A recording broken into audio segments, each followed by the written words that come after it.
नवरात्रामध्ये ज्यांचे सलग 9 दिवस उपवास असतात त्यांना साबुदाणा आणि बटाटा खाऊन कंटाळा येतो. तेच पदार्थ खायलाही नकोसं वाटतं. पण आजच्या व्हिडिओमध्ये मी तुम्हाला दिवसभराचा डाएट प्लॅन सांगणार आहे. त्याच्यामुळे सगळे पोषक तत्व तुमच्या शरीराला मिळतील. तुम्हाला दिवसभर एनर्जी सुद्धा मिळेल. या उपवासाच्या दिवसांमध्ये तुमचं डाएटही चांगल्या पद्धतीने सांभाळलं जाईल. आजकाल उपवासासाठी बरेच नवनवीन पदार्थ केले जातात. याच्यामध्ये प्रोटीन्सची कमतरता असलेली दिसून येते. म्हणून मी आज तुम्हाला दिवसभराचा एक सॅम्पल प्लॅन देते. नमस्कार, मी डॉक्टर चारुता कोपरकर. माझ्या चॅनलवर तुमचं परत एकदा स्वागत आहे. आता मी जो दिवसभराचा प्लॅन सांगणार आहे त्याच्यामध्ये साधारण 1800 ते 2000 एवढ्या कॅलरीज असतील आणि फॅट्स, प्रोटीन्स, फायबर्स आणि कार्बोहायड्रेट्स यांचं प्रमाणही संतुलित असेल.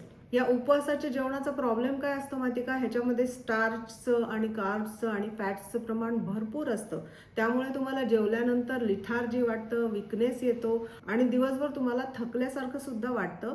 एनर्जीची कमतरता, विकनेस असे प्रॉब्लेम्स वाटतात आणि ॲसिडिटी होते, पोट जड होतं. तर ह्याच्यावरती काय सोल्युशन आहे ते आपण बघूया. तर ह्याच्यासाठी तुम्ही तुमच्या आहारामध्ये तुम्ही राजगिरा वापरू शकता.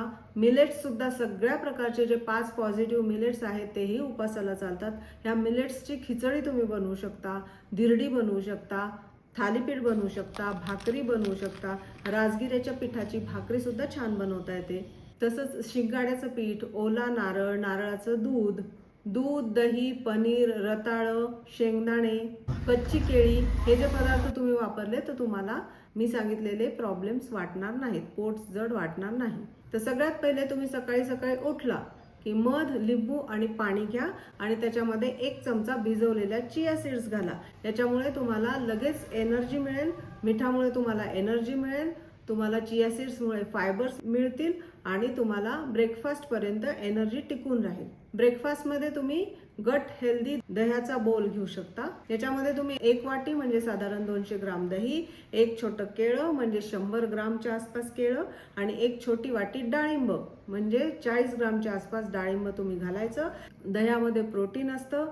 केळ्यात आणि डाळिंबामध्ये आवश्यक ते पोषक तत्व असतात. त्याचं हळूहळू पचन होतं आणि तुम्हाला तृप्त वाटतं. बराच वेळ तुम्हाला भूक लागणार नाही. फळांमध्ये असलेल्या नॅचरल शुगर्समुळे तुम्हाला बराच वेळ एनर्जी टिकून राहील आणि तुमच्या रक्तातल्या साखरेमध्ये स्पाइक्स येणार नाही.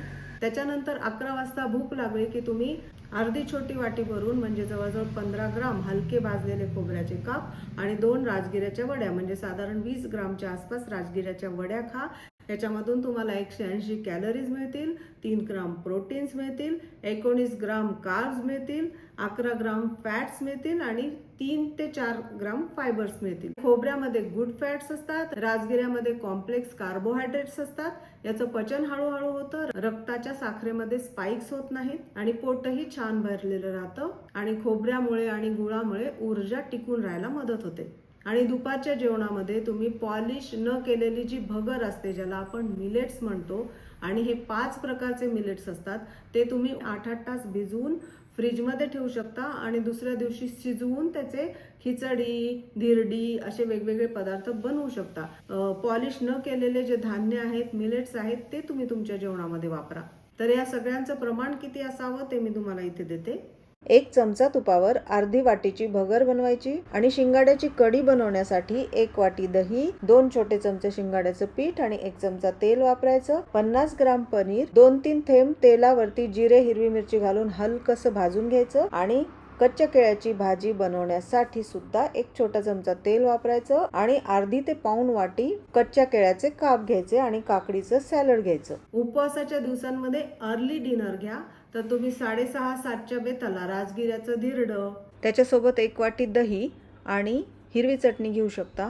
त्याच्या न्यूट्रिशनल व्हॅल्यूज मी इथे दिलेल्या आहेत, त्या तुम्ही बघू शकता. जर तुम्ही सकाळी मिलेटची खिचडी खाल्ली असेल तर संध्याकाळी अशी वेगवेगळ्या प्रकारच्या पिठाची धिरडी बनवा. ती पचायला हलकी असतात आणि त्याच्याबरोबर तुम्ही दही ताक घेऊ शकता. या दही ताकामध्ये तुम्ही जिरेपूड, सैंधव, मीठ घाला म्हणजे ते पचायला जड जाणार नाही.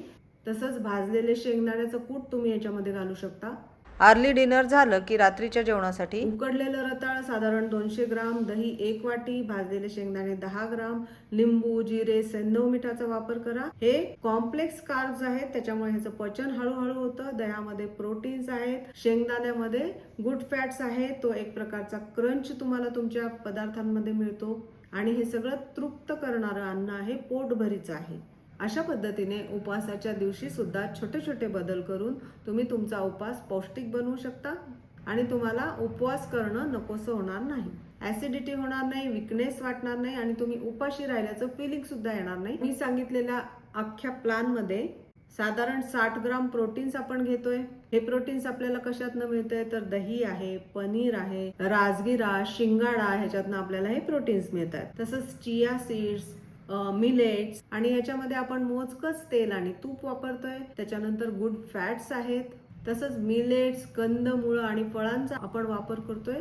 हा चॉईस म्हणजे स्मार्ट कार्ब्स आहेत.